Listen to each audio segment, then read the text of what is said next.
فیصل آباد میں قانون کی تعلیم میں منفرد پہچان رکھنے والے ادارے۔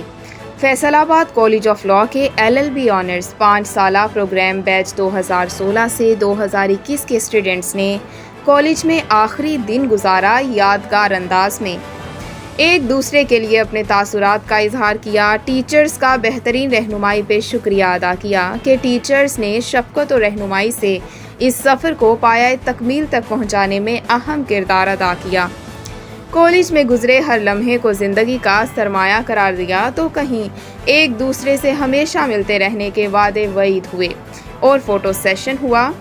آخر میں chairman Faisalabad college of law sir Mushtaq Ahmad Khan advocate supreme court, director Hassan Tariq advocate اور پرنسپل عظیم فاروقی ایڈوکیٹ کے ساتھ مل کے کیک کاٹا۔ اس موقع پر چیئرمین کالج مشتاق خان صاحب نے طلباء کو مبارکباد دی کہ انہوں نے مستقل مزاجی اور محنت کا مظاہرہ کرتے ہوئے اپنی ڈگری کو مکمل کیا اور آگے بھی محنت، اخلاقیات اور بلند ارادوں کا دامن تھامے رکھنے کی تلقین کی۔ کہا کہ ہمارے اسٹوڈنٹس ہمارا سرمایہ ہیں۔ FCL کے طلباء آج کامیاب وکلاء، ججز اور مختلف پوسٹوں پر تعینات ملک کی خدمت میں مصروف عمل ہیں۔